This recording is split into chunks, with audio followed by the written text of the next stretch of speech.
Meninos, acordei às 4 da manhã. Minhas pernas doíam e eu conversei com elas. Nada de neuropatia diabética agora. Deixa eu voltar para Brasília. Mas na semana que vem tem Porto Alegre, então não adianta. Tem que ficar boa. Mas esta cadeira não é para qualquer um. Eu fiquei encantada porque finalmente uma escada com corrimão.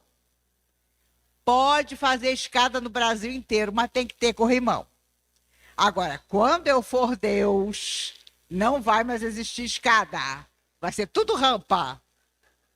Rampa até para o mundo espiritual, não tem problema. E hoje eu confirmei que nós não somos meninos de sábado. Nós somos uma máfia disfarçada. Essa é que é a verdade.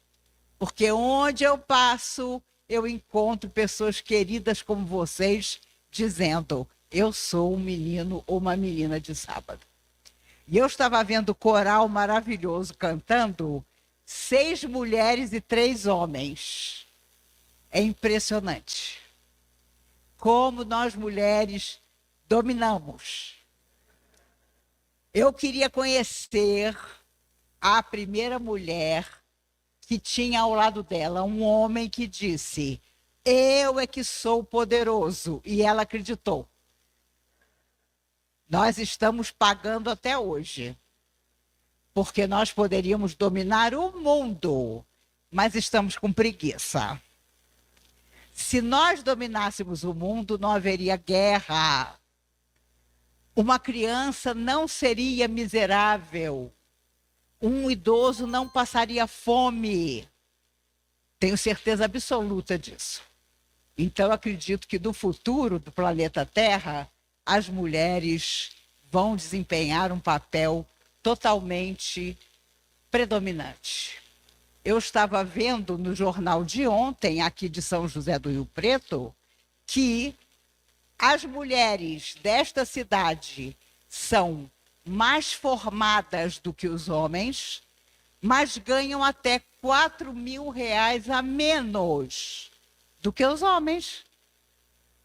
Que coisa impressionante. E em Brasília, vemos que a maioria dos deputados e senadores é homem.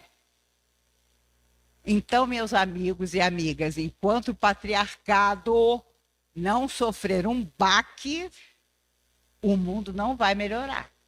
Eu estava vendo a menina que me antecedeu falando, a que me ajudou a subir, da mocidade. Gente, uma oradora perfeita. Eu lembrei de mim na minha época de mocidade, que eu não dizia nem bom dia. Sou de uma geração tão antiga que as pessoas não aplaudiam o orador. Elas tinham um ataque epilético. Porque se dizia que quando você aplaudia, você queimava o ectoplasma do ambiente.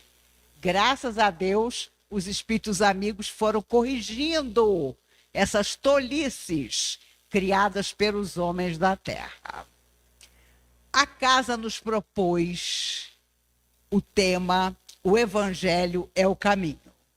E quando eu li o título, eu pensei, se nós sabemos que o Evangelho é o caminho, por que temos tanta dificuldade em seguir esse Evangelho? Naturalmente, porque as dificuldades estão dentro de nós. Hoje eu queria, no breve comentário que vamos fazer, enfocar uma coisa que Jesus, até o último instante, fez questão de deixar no coração de todos: o entendimento e o perdão para quem está equivocado. E se há uma coisa que o espírita ainda tem, é dificuldade de ter paciência com quem está equivocado.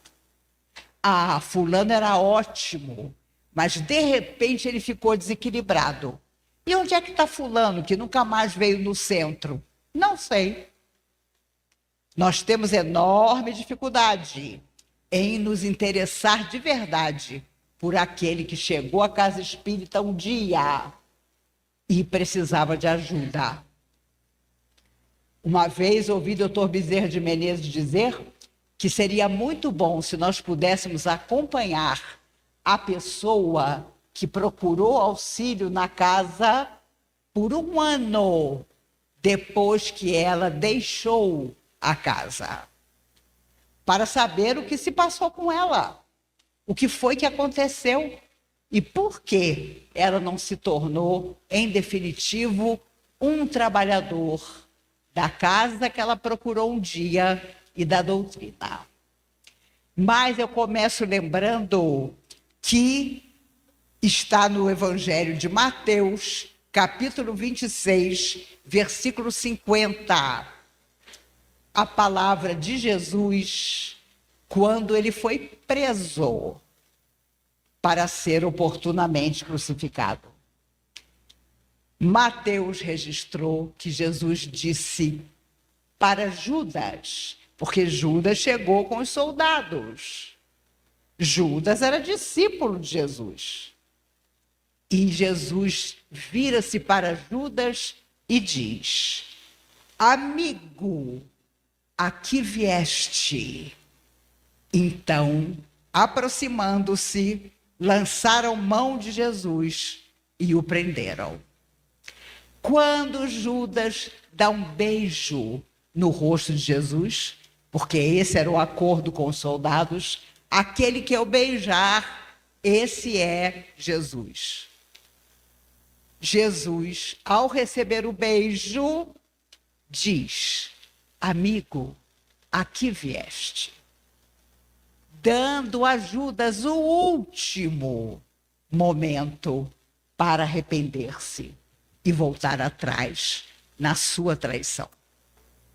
Até o último momento. Vocês acham que quando Judas beijou Jesus, Jesus não sabia que ali ele ia ser entregue aos soldados? E eu costumo comentar, se eu fosse Jesus, na hora que eu recebesse aquele beijo, a coisa ia complicar. Ia bater um vento que os soldados iam desaparecer. E na hora da crucificação? Na hora que mandou deitar no madeiro para ter as mãos e os pés presos na base do martelo. Aí vocês podem ter certeza, se eu fosse Jesus, eu ia dizer: parou tudo, acabou a farra, o governador da terra sou eu, e ninguém vai fazer nada comigo. Vocês não fariam isso? Claro que fariam. A não ser os abnegados, nós faríamos. Porque nós gostamos de fugir dos nossos testemunhos, das nossas responsabilidades. Esse ano eu pretendo discutir ao longo das minhas viagens sobre o processo que já é o meu, de envelhecer com dificuldades de saúde. Porque tem sempre aquela tia que você ignora no Natal. Meu Deus, esse ano quem é que vai ficar responsável pela titia? Quem é que vai sentar do lado dela para ouvir a conversa dela? Quem é que vai fazer o prato para ela? Porque ela já está tremendo e não consegue segurar o prato. E no meio espírita é igualzinho. Quando as pessoas se aproximam perturbadas de alguém que admiramos, nós já queremos afastar a pessoa. Ah, fulano agora não tem tempo. Beltrano agora não pode atender. Como isso é possível? Se o próprio Cristo disse a Judas: amigo, a que vieste? Dando a última chance para que Judas pudesse recomeçar. Mas ele não entendeu o recado. Entrega Jesus e depois, naturalmente, morto de remorso, joga no chão as 30 moedas com as quais havia vendido a entrega do Cristo e sai correndo desesperado para tirar a própria vida, enforcado numa figueira. E vocês sabem, porque os espíritos amigos contam, que Maria, depois do seu desencarne, ela morreu 13 anos depois de Jesus, vai buscar Judas no local de sofrimento em que ele estava, para convidá-lo, finalmente, de novo, a recomeçar. E ele a abraça, ela o abraça, ele morto de vergonha, porque sabia muito bem quem era Maria, mas aceita, enfim, 13 anos depois da crucificação de Jesus, fora do corpo, o convite da mãe do Cristo para recomeçar a sua caminhada. E hoje, vocês sabem, ele é um espírito de luz, porque aproveitou todas as vidas que teve para resgatar a sua própria consciência. Se a nossa consciência nos dói quando nós, erroneamente, fazemos qualquer coisa pequena, imagine o que terá sido para Judas entregar Jesus. As moedas que ele jogou no chão foram consideradas pelos judeus amaldiçoadas. Ninguém queria recolher do chão as moedas. Alguém pegou as moedas e perguntou: o que nós vamos fazer com esse dinheiro? É um dinheiro maldito. Eles mesmos sabiam que era um dinheiro amaldiçoado. Então resolveram comprar um terreno conhecido como o terreno, o Campo Santo das pessoas que haviam cometido suicídio. Era um terreno enorme. E as pessoas que não tinham ninguém ou que haviam tirado a própria vida passaram a ser enterradas nesse terreno que os judeus adquiriram com as 30 moedas que Judas recusou. Vejam o que é a energia. E nós sabemos disso. Como é difícil para aquele que entra num processo de influência espiritual negativa sair dessa influência e provar a si mesmo e a todos os outros que é uma outra pessoa. Paulo de Tarso falava muito sobre isso, que conhecendo Jesus e o Evangelho, a pessoa se tornava alguém novo nas atitudes, nos pensamentos, enfim, na energia que possuía e que ia transmitir aos outros. Nossa chance de renovar o nosso caminho são os sentimentos nobres que nós devemos cultivar.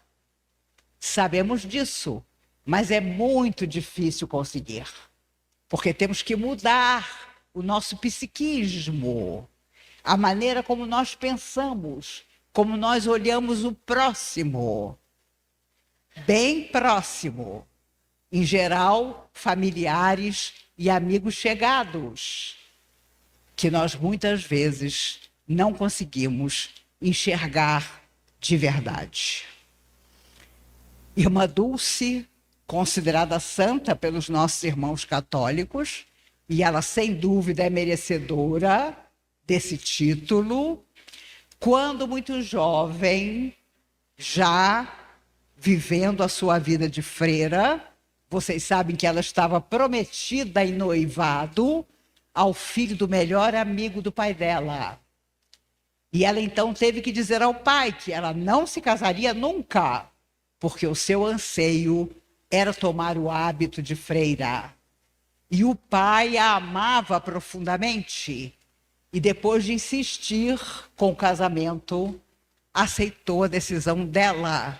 E escreve ao amigo dizendo: quanto a Dulce, Meu amigo, não posso fazer nada. Tenho certeza que seu filho encontrará uma jovem noiva que o ame. Dulce não aceitou o nosso acordo. Ela vai tomar o hábito. E ela vai dedicada ao hábito e principalmente à renovação de atitudes.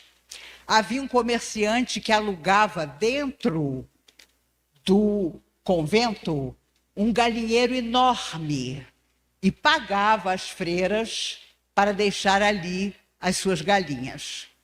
Houve um dia em que havia 100 galinhas no galinheiro. Irmã Dulce, com aquele hábito de andar pelas ruas, tirando das ruas os moradores de rua e levando para dentro do convento. Ela os banhava, lhes dava roupa, conversava com eles, alimento, procura de emprego, enfim. Ela fazia o que Jesus nos disse sempre para fazer. Fazer ao outro o que gostaríamos que o outro nos fizesse.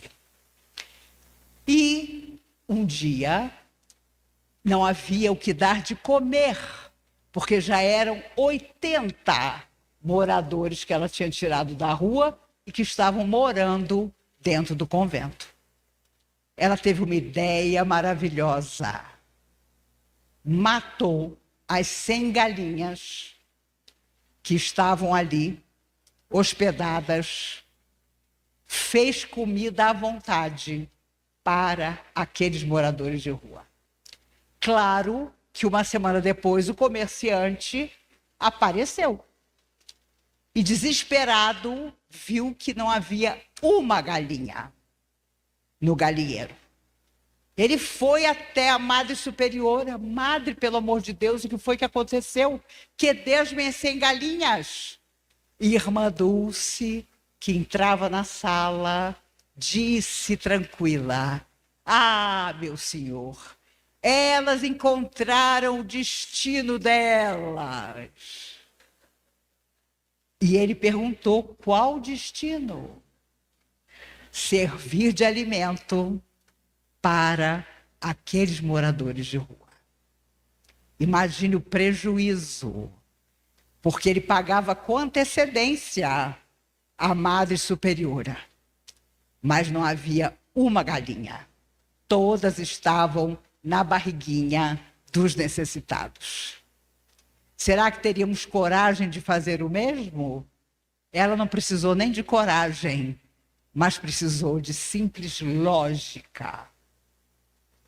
Jesus também, com a sua lógica, quis fazer ver a Judas que a vida podia ser diferente. Mas Judas, naquele momento, não entendeu. As crianças de hoje, eu tenho ouvido muito pais, avós dizendo: ah, meu filho, meu neto não tem limites. E muitos acham maravilhoso. Ai, é maravilhoso, meu filho não tem limite, meu neto não tem limite, ele faz o que quer. Isso vai dar errado. Vai dar complicação. Porque fazer o que se quer não é fazer o que é certo. E limite estabelece para a pessoa aquilo que a vida vai trazer. A possibilidade de nos apontar caminhos para que nós escolhamos os melhores caminhos. Há muitos anos atrás, houve um ator maravilhoso e lindíssimo chamado Montgomery Clift. Ele era muito amigo de Elizabeth Taylor, porque ela era a grande amiga dele, que conhecia o seu segredo. Ele era homossexual, mas é claro, Hollywood escondia isso, porque ele era bonito demais, era um galã. E ninguém podia saber que a sua orientação sexual era aquela. Mas Elizabeth Taylor era muito amiga dele, e ele desabafava com ela. Um dia ele sofreu um acidente de carro no início de 1960 e teve o seu rosto todo retalhado pelos vidros do carro. Naquela época, a cirurgia plástica praticamente não existia. E ele ficou desesperado ao ver o seu rosto completamente disforme. Ele ficou tão depressivo que se internou no hospital e ficou 2 anos sem sair do hospital, sem voltar para casa. Não recebia visitas, não dava entrevistas. Era um mistério o que tinha acontecido com ele. Um dia o enfermeiro disse: "O senhor sabe, eu tenho pena de um rapaz que vem aqui todo dia para saber do senhor. E eu não falo nada, porque eu sei que o senhor não quer receber visita nenhuma. Mas o senhor vive triste. Esse rapaz vive perguntando pelo senhor. Quem sabe um dia o senhor não aceita recebê-lo?" E Montgomery dizia: "De jeito nenhum." Mas houve um dia em que a tristeza era muito grande e ele disse ao enfermeiro: "Da próxima vez que aquele rapaz que me procura vier, deixe que ele entre." Passaram-se 2 dias, o rapaz apareceu. O enfermeiro permitiu que ele subisse. Ele, emocionadíssimo, depois de tanto tempo procurando saber notícias, ele ia ver Montgomery. E lá estava Montgomery Clift, todo marcado pelas cicatrizes muito mal feitas pelos cirurgiões do acidente que havia sofrido.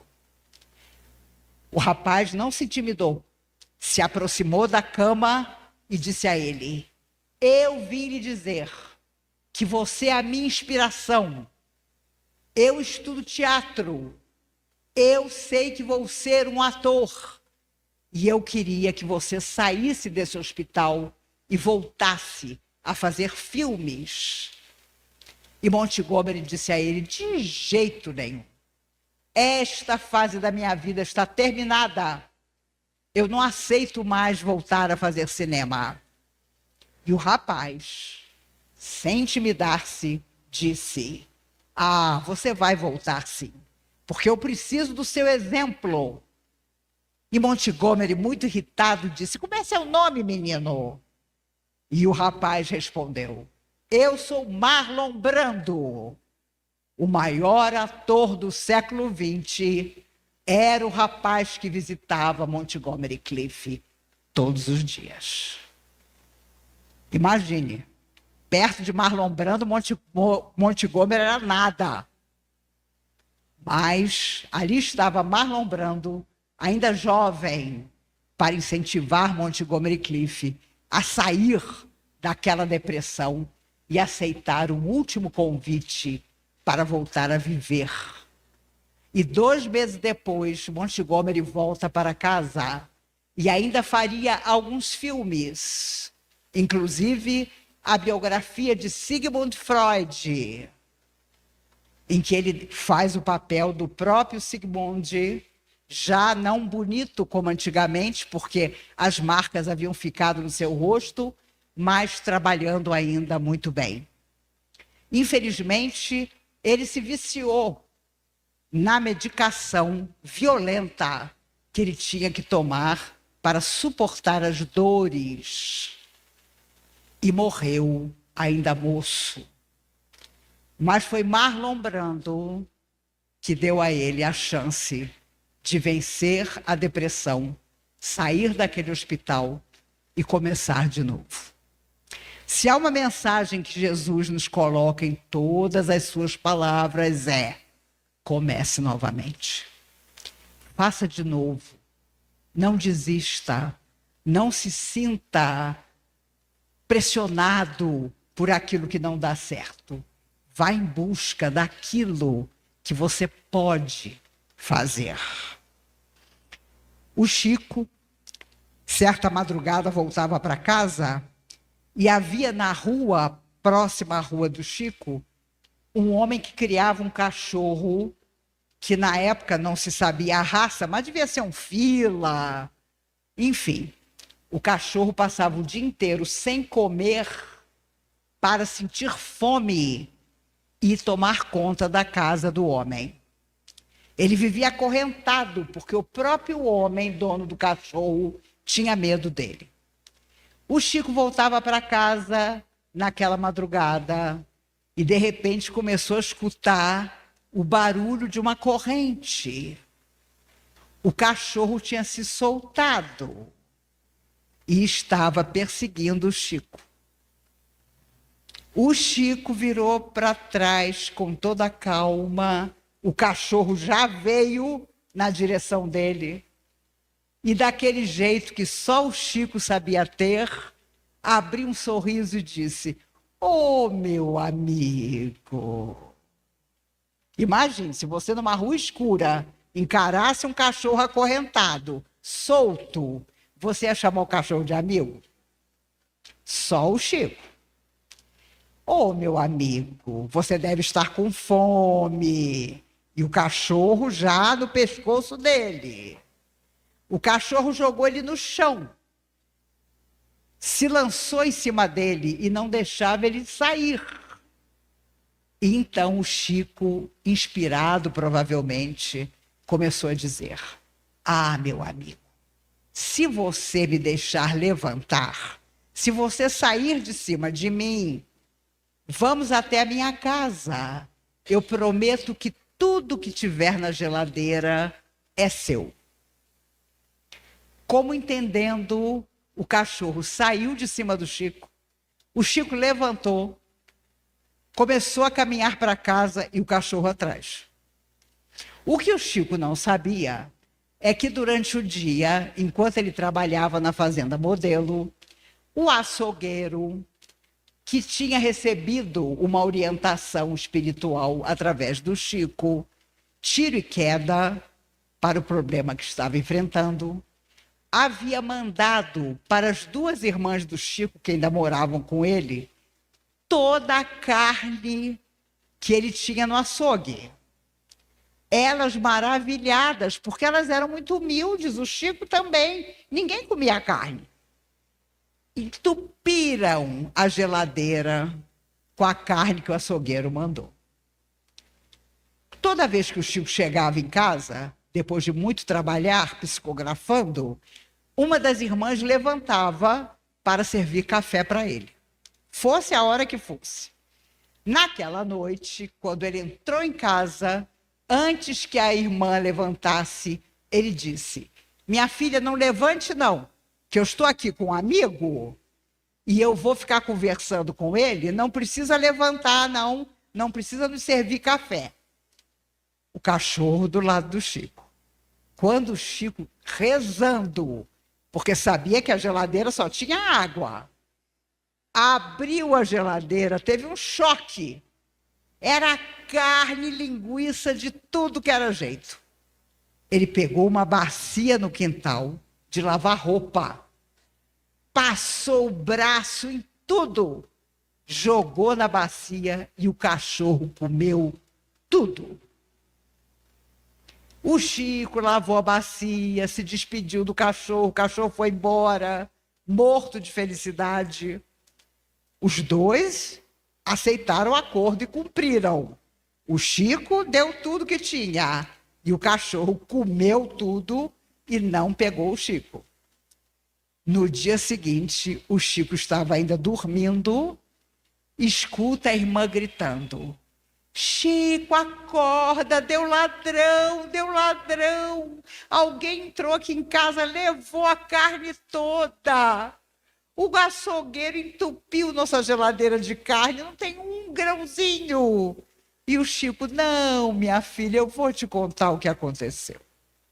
E quando ele contou, as duas irmãs revoltadas: "Chico, mas tudo." "Eu prometi, minha filha. Eu prometi para ele que tudo que tivesse na geladeira era dele." Vocês veem, só Chico Xavier para prometer a um cachorro e cumprir. Porque quem de nós ia dar toda a carne para o cachorro? A gente ia dar um pedacinho e dizer, ó, tá aqui o que é para você. Mas o Chico deu tudo. Porque, como ele disse, afinal de contas, eu prometi. Por isso, os espíritos amigos nos lembram que hoje somos o passado em forma de presente e aquilo que nós prometemos e não cumprimos, estamos resgatando. Dissemos ontem, seja fraco, que eu sou forte por nós dois. Hoje, retorna aquele filho que, impermeável aos nossos bons conselhos, não sabe o que fazer da vida. É aquele a quem dissemos em vidas passadas, seja fraco, que eu sou forte por nós dois. Ah, meus amigos, vocês pensam que as almas não se procuram? Vocês sabem que sim. Nos reencontramos todos. E aquilo que parece sem solução, sem explicação, nada mais é do que o retorno daqueles a quem nós infelicitamos com promessas vazias que sabíamos, ao prometer, que não cumpriríamos. No livro Há 2000 anos, o senador Públio Lentulus, mais tarde Emmanuel, procura por Jesus, porque sua filha estava doente. Ele havia prometido essa filha em casamento a um homem horrível, mas ele queria de qualquer maneira fazer esse casamento. E claro, ele procurou Jesus à noite, porque tinha medo que alguém o visse procurar Jesus de dia. E quando ele vê Jesus e se aproxima, a primeira coisa que Jesus diz está lá, em Há 2000 anos. Tu me procuras, senador? Seria melhor se me procurasses de dia. Jesus não deixava barato, não. E claro, ele de propósito estava procurando Jesus à noite, para ninguém saber que ele, um senador romano, precisava de um favor de Jesus. E Jesus cura a menina, mas diz a ele, não curo sua filha por mérito teu, mas de tua esposa. Lívia, a esposa de Lentulus, era uma moça extraordinária e seguidora de Jesus.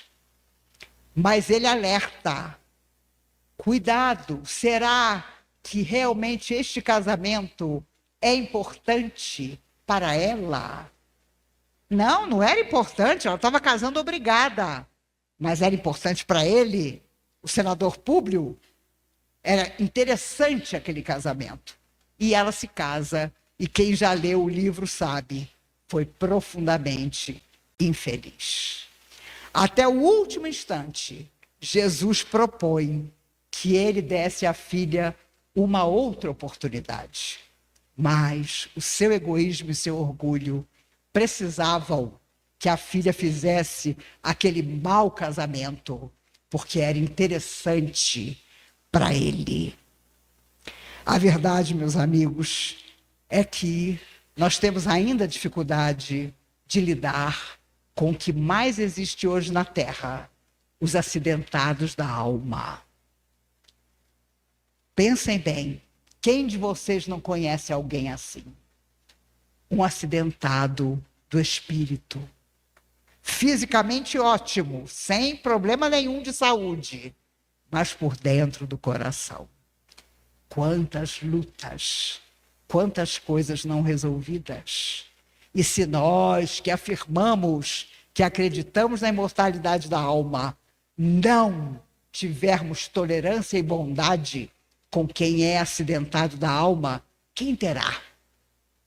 E quando for o nosso dia de estarmos acidentados, quem é que vai ter paciência conosco? Pensemos sobre tudo isso. E guardemos a alegria de simplesmente poder servir. Caminhando para o alto, como dizia Paulo de Tarso, ele que cantava dentro da cadeia, e um dia um soldado romano disse a ele: sabes que vais morrer, que vais perder a cabeça, e cantas? E o soldado tinha ódio, porque os outros presos começavam a chorar quando Paulo cantava. E aí você podia chicotear o preso, que ele aceitava o chicote, porque alguma esperança tinha nascido no seu coração. E na véspera de ser morto, cumprindo o decreto que o condenara à morte, o soldado pergunta: o que fazes se amanhã vai ser decapitado? Ele respondeu: eu caminho para o alto, sabedor de que aquela era a sua última noite na terra. Eu caminho para o alto. Que nas nossas horas difíceis, acidentados que muitas vezes estamos, nós possamos continuar caminhando para o alto. Durante a Segunda Grande Guerra, os artistas se voluntariavam para estar à frente dos soldados para se apresentar. Marilyn Monroe, tantos artistas se apresentavam. Caroline Lombard, casada com Clark Gable. Vocês são muito novos para saber quem foi Clark Gable. Ele foi o ator de O Vento Levou, de 1939. Era um galã. Nossa Senhora! Ele era casado com Caroline Lombard. E ela se voluntariou para levar mantimento, gaze, esparadrapo para as zonas de guerra. Era uma moça lindíssima. Os dois se adoravam. Em 1942, ela estava num avião que caiu e ela pereceu. Ele, Clark Gable, nunca mais foi a mesma pessoa. Ele tornou-se um acidentado da alma definitivo. Só morreu em 1960 de um ataque do coração. Mas os amigos todos contavam: nunca mais ele foi o mesmo, porque a perda da esposa nunca o fez recuperar-se. Aí você pensa: meu Deus, a mulher linda levando no avião gases, esparadrapo, remédio, e o avião cai. O avião caiu. Morreu todo mundo, inclusive ela. Mas havia um ator, que era também um comediante, chamado Jimmy Durante. Ele era careca, feio, narigudo, baixinho, mas ninguém contava uma piada como ele. E os soldados tinham loucura para que ele fosse até a frente de batalha para apresentar-se. O coronel do exército procurou o Jimmy Durante. Jimmy, você podia ir, há 100 mil soldados te esperando. A maioria não vai voltar para casa. Por que você não vai comigo para se apresentar? A televisão estava começando nos Estados Unidos. E o Jimmy Durante já tinha um pequeno programa de grande audiência. E o Jimmy disse: olha, se eu for, vai ser para ficar 10 minutos, porque eu tenho muita coisa para fazer aqui. Não tem problema, disse o coronel. Eu deixo o helicóptero ligado. Você sobe no palco, conta 10 minutos de piada e eu te trago de volta. Isso acertado, lá foi o Jimmy Durante. Quando ele chega, tinham mesmo 100 mil soldados esperando por ele. Aquela massa de gente. Ele falou 10 minutos, 20 minutos, 30 minutos. O coronel não entendeu nada, desligou o helicóptero, 50 minutos, 1 hora, e foi, enfim, que ele se despediu. Ele usava um chapéu coco para disfarçar a careca. Ele pega o chapéu, lança para os soldados e se despede. O pequeno palco era todo improvisado, a cortina fechou, o coronel foi até ele e disse: Jimmy, eu não entendi nada. Você disse que ia ficar 10 minutos, ficou 1 hora. Como foi isso? E Jimmy Durante, com os olhos cheios de lágrima, afastou um pedacinho da cortina e disse ao coronel: olhe na primeira fila e você vai entender por que eu fiquei 1 hora.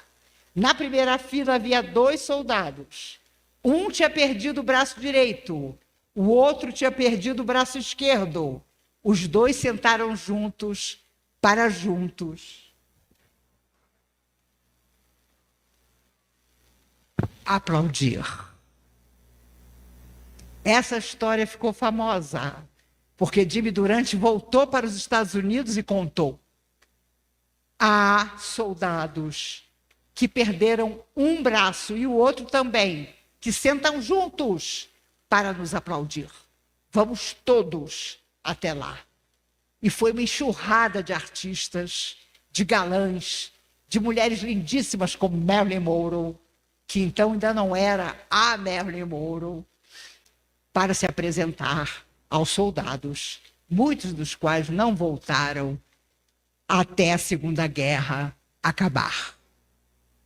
Meus amigos, Jesus sempre nos convoca a um esforço maior. Quando ele percebe que nós conseguimos chegar até determinado ponto, não duvidemos, ele nos pede um pouco mais.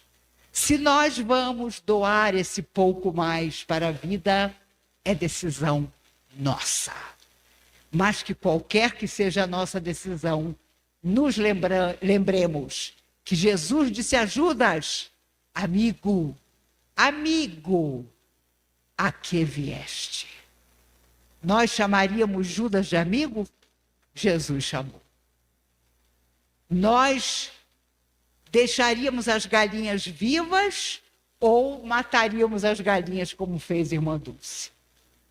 Nós atenderíamos a um pedido, a uma promessa que nós fizemos a um cachorro como Chico, ou nós íamos engabelar o cachorro?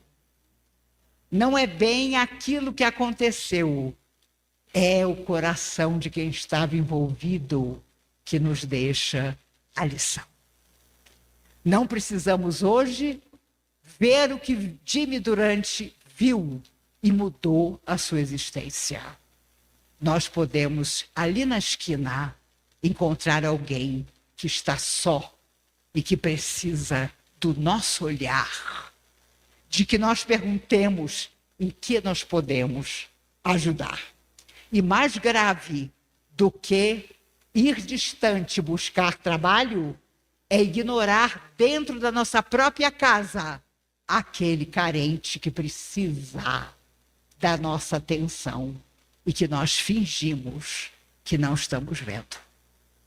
Então, a minha campanha é que no Natal desse ano, em cada casa, haja briga para ficar do lado daquela tia que ninguém quer.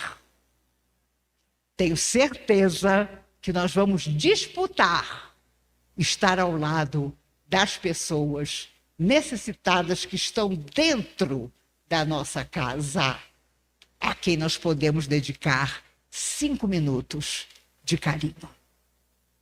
Amigos, eu quero agradecer a felicidade de estar com vocês nessa casa. Olha, para estarmos aqui numa plateia dessas, num domingo de manhã, haja dívida, hein? Nossa Senhora! O que foi que tirou vocês do café da manhã, da cama, em pleno domingo? Pode ter certeza, foi aquela chama que não morre nunca.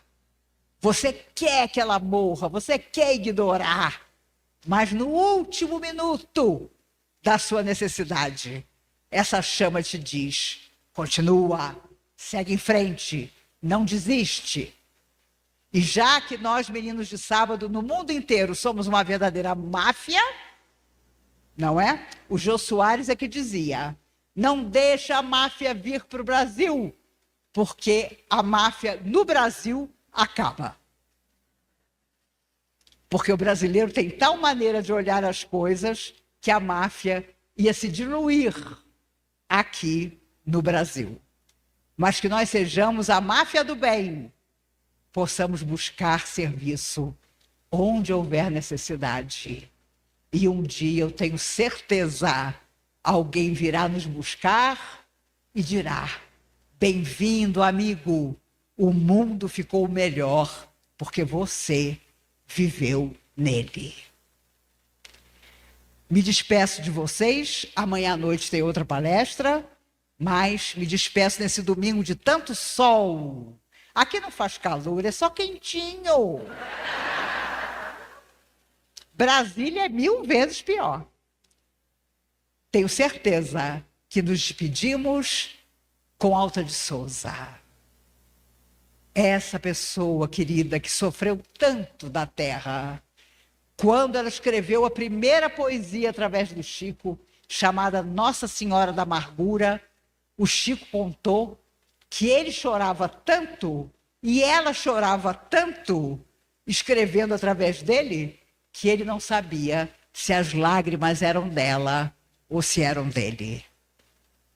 Embora desiludida, alma cansada e sincera, por muito te dou a vida, não desanimes, espera. Que nós possamos esperar, amando, servindo e perguntando ao dirigente dessa casa, ao trabalhador dessa casa, como é que eu posso ajudar? Lembrando do Cristo, amigo, aqui vieste. Nós viemos para finalmente viver o bem. Sabendo que o Evangelho é o caminho, não é só o título de uma palestra, mas a realidade das nossas existências.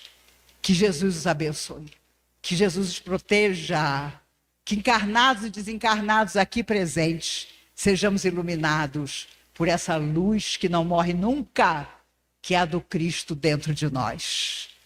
Não duvidemos, o dia de amanhã vem perto, como dizia Emmanuel através do Chico. O que são 10, 20, 30 anos passam como um átimo de segundo. E depois estaremos na verdadeira vida, lembrando aquilo que nós deixamos de fazer. Vamos evitar isso. Vamos levar tudo numa chuva de bênçãos. E para os irmãos desencarnados presentes, que são em número muito maior do que nós encarnados, venham para a Terra. Venham que a Terra é maravilhosa. Vamos trocar de lugar. Vocês reencarnam e nós voltamos. E voltando, tenho certeza que haverá mais trabalho esperando por nós. Que haja alegria, porque fazer com tristeza não vale a pena. Estarmos amargurados nos deixa doentes. Já chega as enfermidades que nós temos que tolerar. Que Jesus, o eterno amigo de nossas almas, nos guarde e nos abençoe para todo sempre. Muito obrigada. Maíse Braga nos convida a refletir sobre uma proposta essencial do Cristo: a vivência do Evangelho como caminho de iluminação interior. A partir de situações cotidianas e ensinamentos do Espiritismo, ela destaca como as lições do Evangelho se revelam como diretrizes seguras para enfrentar os desafios da vida, desenvolver virtudes e encontrar a verdadeira felicidade. A vida, em sua complexidade, nos convida constantemente à renovação interior. As provações e os desafios que surgem no percurso terreno são, na verdade, convites à superação e ao crescimento moral. Manter a perseverança e a esperança diante das adversidades é um dos pilares da evolução espiritual, refletindo-se não apenas em nossa própria existência, mas também no ambiente e nas relações que cultivamos. Transformar a dor em aprendizado e seguir caminhando para o alto É um testemunho da força do Espírito imortal, que inspira e eleva todos aqueles que compartilham dessa jornada. Ao nos aprofundarmos nos ensinamentos de Jesus, percebemos que o entendimento e o perdão são fundamentais diante das falhas humanas. O Cristo, até o último instante, demonstrou misericórdia sem limites, oferecendo a chance de redenção mesmo aos que o feriram profundamente. Entretanto, em nossa condição evolutiva, ainda nos faltam paciência e compaixão com os que erram ou tentam recomeçar. Somos rápidos no julgamento e lentos no acolhimento, esquecendo-nos de que também carregamos nossas imperfeições e batalhas íntimas. Essa postura crítica nos distancia do verdadeiro amor cristão e da prática da caridade moral. A misericórdia, nesse contexto, vai além do simples ato de perdoar, é a capacidade de olhar o outro com os olhos da alma, reconhecendo sua dor, limitações e, sobretudo, sua possibilidade de transformação. Cada espírito tem o direito divino de errar, aprender e recomeçar. Longe de ser sinal de fraqueza, a misericórdia é força espiritual elevada, capaz de restaurar, iluminar e impulsionar o progresso individual e coletivo. Essa força se expressa de maneira plena na prática do serviço desinteressado ao próximo. O verdadeiro significado do amor se revela quando transformamos a fé em ações concretas e desapegadas. A lógica do Evangelho nos impulsiona a atender os necessitados, muitas vezes contrariando expectativas materiais e padrões sociais. A caridade, em sua essência, é a mais pura expressão do amor de Deus, que não calcula nem espera retorno, mas se realiza no alívio da dor alheia e na alegria de servir. Contudo, a caminhada espiritual é frequentemente obscurecida por obstáculos internos, como o egoísmo, o orgulho e o apego ao material. Esses vícios da alma nos desviam do caminho do bem, alimentando ilusões e distanciando-nos dos valores superiores. A busca pelo poder, pela vaidade ou pela riqueza, quando colocada acima do crescimento interior, conduz ao sofrimento e à estagnação espiritual. Superar essas tendências exige coragem para olhar para dentro de si, reconhecer os próprios enganos e cultivar o desapego em favor de virtudes duradouras. Nesse processo de formação do caráter, os limites desempenham um papel essencial. A falsa ideia de que liberdade se confunde com a ausência de regras conduz à desorientação e, muitas vezes, à frustração. Os limites bem compreendidos não aprisionam, ao contrário, oferecem direção, segurança e equilíbrio moral, permitindo escolhas mais conscientes e harmoniosas. Eles são como trilhos que orientam a alma na construção de uma vida digna, disciplinada e plena de significado. Por fim, a maneira como tratamos os idosos revela o quanto compreendemos, ou não, o verdadeiro amor. Em uma sociedade que muitas vezes valoriza apenas o que é novo, produtivo ou independente, esquecemos daqueles que mais precisam de cuidado, afeto e paciência. O envelhecimento, embora natural, torna o ser mais vulnerável, exigindo não apenas atenção física, mas acolhimento emocional e espiritual. Ignorar os que envelhecem ao nosso lado é negar um dos mais belos campos de exercício da caridade. A compaixão para com os idosos é, antes de tudo, um exercício de humildade, empatia e gratidão. Reconhecer o valor daqueles que caminharam antes de nós é também reconhecer a sabedoria do tempo e a beleza da vida em todas as suas fases. Que esse olhar mais sensível e fraterno nos fortaleça na vivência do Evangelho, ajudando-nos a transformar pequenos gestos em luz no nosso caminho e no do próximo.